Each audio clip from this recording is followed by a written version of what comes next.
Hi everyone, today's video will be on my Suqqu collection of eyeshadow quads. I love these quads and I've been collecting them for about 5 years, so I do have 11 of them.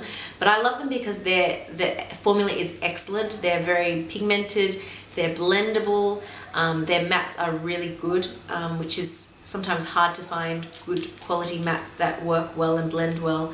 And they go really well together, each of the colors in the quads. You can also mix and match them as well, and even though some of the shades look very similar in each quad, you'll find that when I swatch them, they do have subtle differences. Now, they aren't the easiest palettes to find because they're only available online in Selfridges and also in certain countries in Asia like Taiwan and Japan, because they are a Japanese company, which is kind of sad. And also they're slightly more on the expensive side, but they are really, really nice, and which is why I love them and have been collecting them for so long. So if you want to see swatches and a look after each of the swatch section, please continue watching. Thank you. I'm going to start from chronological order from the first palette, 01, and this is in Kakitsubata, which I looked up means Japanese iris, and it's a bluish purple flower that grows wild in Japan, which I guess inspired the blue shade in this palette. So going anti-clockwise from the bottom right pan, you've got a matte cream ivory shade, which Suqqu palettes tend to include in a lot of their palettes to brighten the lid. Then you've got a bronze shade, which is a finely milled shimmer shade, so you don't see any glitters in them, which is what I love about Suqqu shimmer shades. It's also a shade I chose for my perfect palette tag because it looks really beautiful all over the lid.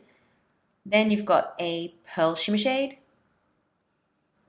And then lastly, you've got the matte navy blue. Now I'm going to swatch these shades with the Suqqu brush that's included in the quad just to give you an idea of how they apply on the lid. I believe they're made out of squirrel hair because they feel so soft, and they also remind me of the other brushes, but I don't own any of them, so if I'm wrong, please correct me. So the first set of swatches were with the sponge tip, and I generally use a sponge tip to apply the eyeshadow and then blend out with the brush. So here's the look I created with the quad. I think it looks very elegant and work appropriate, and like all Suqqu quads, they don't look particularly amazing in the pan, but then when you apply the eyeshadows together, they work so harmoniously. So the next one is 03 Matsukasa. Sorry if I'm pronouncing these wrong, Japanese is not my native tongue. I believe it means pine cones, and looking at these warm toned browns, it makes sense, being released in autumn 2011. So again, you've got that matte cream shade that is in every Suqqu palette, almost. This one's a little darker and warmer, which I prefer. Then you've got a warm copper shimmery shade, which seems to have a reddish undertone to it. Then a taupe, pewter, silvery shimmery shade. Sorry, really bad at describing shades. Then a matte chocolate brown. And to compare, here are the brush swatches. There's a bit of fallout, so I suggest putting your base on after your eyes, but no issues. I generally put my face on and then my eyes, and then sweep off the excess with a fan brush. So here's a finished look. Kept it pretty simple, just paired this with the Clinique Chubby Stick in 09 Heaping Hazelnut, and this is the kind of thing I'd wear to a client meeting, very conservative with my purple hair. So here we've got 04 Keshizumi, which means faded ink, and it is a grey toned quad. First shade is a matte white shade, which you can use as a base from the brow bone. Then we have a beautiful plum taupe shimmer shade. Then a cool silver shimmer shade, and lastly an eggplant plum brown matte. And the brush swatches for comparison. As you can see, they're pretty pigmented with just one swatch on bare skin.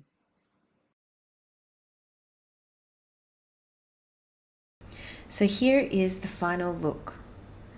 I actually usually steer away from greys as I feel like they can make me look dull and tired. There's something about the amount of shimmer in these grey eyeshadows that reflect the light and make the look so luminous and fresh. And then I've just paired this with a lip gloss and added some really natural falsies by Princess Lee, which is a Taiwanese brand. And they're really comfortable and natural, and they're like $1.50 US a pair, which I think is really reasonable. Next is 05 Sakurakaba, which I believe references to cherry blossoms, and it does look very spring themed, getting warm but not quite summer yet kind of palette. First shade, of course, is your base shade. This is a warmish, very light, almost white peach matte. Next, we have a warm bronzed peach shade, which is a shimmer shade, and it's one of those very flattering shades swatched all over the lid. Then a shimmery baby pink shade as the highlight. And lastly, a matte chocolate plum shade. So for the first few quads ever released, the format was 2 shimmer shades and then 2 matte shades, but then you'll see in the next few that they interchange the matte with sometimes a cream or a shimmer shade. I personally prefer the 2 mattes, 2 shimmers format, but each to their own. So the final look is pretty simple. I mean, I probably took about 5 minutes doing this because someone deleted my footage and I had to refilm 4 looks in one day, which obviously at that point I just wanted to finish this and upload it. But I guess it just goes to show that you can still do a quick look that looks fairly polished and presentable. And these neutralish ones are sort of like that, pretty foolproof in terms of color combinations and good for people who don't have much time on their hands, like myself on a Monday morning when I totally don't want to go to work. Next we have 13 Akanezora, meaning red sky, even though there's no red in it, just saying.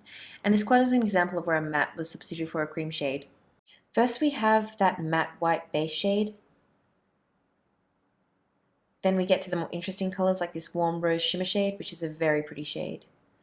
Then a baby pink shimmer shade. This one is similar to the baby pink in Sakurakaba, but looks to be more cooler and has silver shimmer particles, whereas the other one has more gold to it. And then the cream chocolate brown shade as a cream liner. I have to admit this is the first time in a long time that I've used this quad, so I was a little bit afraid that the cream might have dried up, but 1 year later and it's still smooth and easy to apply, so I'm pretty impressed with that.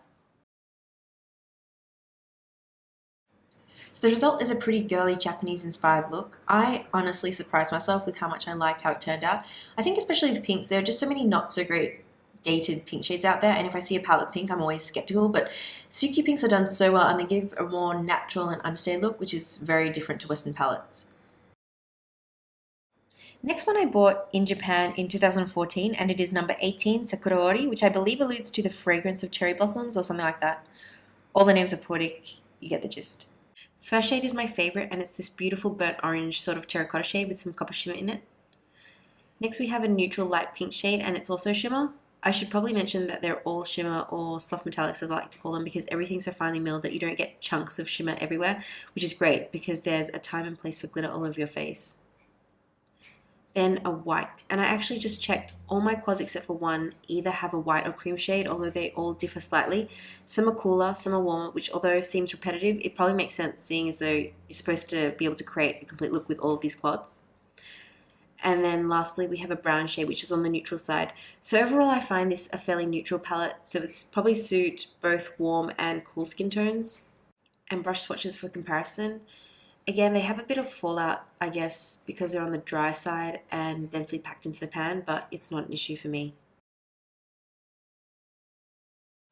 Here's the finished look. I used the orange all over the lid on top of the white shimmer shade and also on the bottom lash line, the pink in the inner eye area to highlight, and the brown in the outer corner of the eye, and blended it in with orange to give a soft spring look. So we just had the fragrant cherry blossoms palette, and now we have the fragrant roses, Kaoribara in 20. And no, I wasn't being literal, this palette does not smell like roses. So first shade is, yep, you guessed it, a white shade, and it's in a cream texture. It's meant to be one as a base for the other shades to be built on to give it a bit of a pop. And I have to say, unfortunately, this cream doesn't go smoothly over my eyelid. Not sure why it goes so unevenly because it hasn't dried out or anything. But anyway, the eyeshadow still seems to look good layered on top, so it's not a huge problem for me. Then we have a lavender grey taupe shimmer shade, and a light peach shade, and a maroon shimmer shade. So overall I have to say I really like the color combinations here. I think it's quite a pretty palette, very feminine but sophisticated. I probably would have preferred a matte shade rather than a cream, but besides that I can't really fault it. So here's the look I created with this palette using the cream as the base, the maroon shade all over the lid as well as the bottom lash line, and then a combination of peach and lavender in the center. I wanted to keep the look romantic, so I used a NARS matte lip pencil in Walkyrie and House of Lashes falsies in Pixie Luxe, which I think are my favorite dramatic lashes. Next we have 21 Yoihagi, which my googling shows it references to Japanese clovers, which may have inspired the khaki shade in here. So first we have a pink beige cream shade, which pretty much shows up as white on my skin, and this is the base shade. Then a plum shimmer shade, which is for giving depth to the look, and it looks similar to the maroon in Kaoribara, but it's deeper and cooler and has more purple in it. Then a light pink shimmer shade, which again may look similar to the highlight shade in Kaoribara, but is cooler and lighter. Finally, we have the khaki shimmer shade, which Suqqu describes as the defining shade.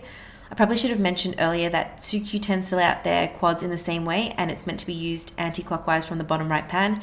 So bottom right pan is base, top right is deepening, top left is highlighting, and bottom left is defining. So here's the finished look.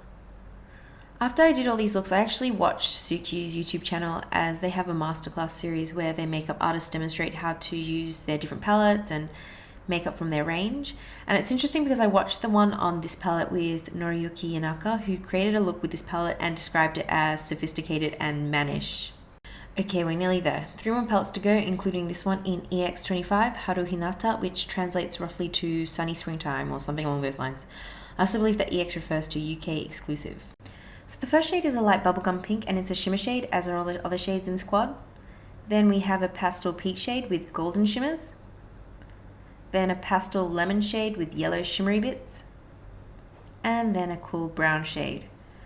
Overall, I find this palette is quite neutral and consists mostly of pastel shades, which is probably why I reach for it the least. Also, it doesn't swatch great. In fact, these shades are probably examples of eyeshadows that look mediocre when swatched, but actually looks really nice when applied. So I really like how this one turned out. Like the Keshizumi quad and greys, pastels are really out of my comfort zone, so I was pleasantly surprised with how this one turned out because for some weird reason these shades do not look pastel at all once on my eyes. Also, I like this paired with the ColourPop Ultra Satin lipstick in Tansy. Sometimes I find that one of the hardest things when doing my eye makeup is finding a lipstick that matches, but I think this complements. What do you think? So this is another UK exclusive quad which was limited edition released a few months ago, and this is an EX30 Hekikai referring to the ocean, and also Google is telling me cleavage, but I doubt that's it. First shade is the dark navy matte, which is fairly unusual to have this shade sitting in the base color pan. I feel like maybe this one doesn't follow the usual format and can be used more liberally depending on how light or dark you want your look to be. Then we have a white matte shade. Then a shimmery turquoise blue, which is gorgeous. And then lastly, that brilliant lime green matte shade. I have to say that when I first saw the campaign photos for this release, I was really excited because we really haven't seen anything like this from Suqqu before, and also because there are more mattes in the quad than shimmers, which I like. But I think sadly this one doesn't really hit the mark for me. I find the navy to be a bit patchy, especially when applied with a brush, and I don't think I found a way to make this work, at least yet. Having said that, I've seen some really beautiful looks from bloggers like Emily Loke who did a really pretty look using this palette, so I'm hopeful. So here it is. I'll be honest, I think there are probably better ways to wear this. This definitely isn't the typical soft, understated look that Suqqu's known for, but it still kind of reminds me of the deep blue sea, which is what this quad represents. So congratulations, you've made it to the final quad, which is EX31 Gyoukou, which is inspired by a warm summer sunset. This one is definitely a favourite of mine. First shade is a matte warm brown, which I really like. Great consistency, smooth, blendable, all that good stuff.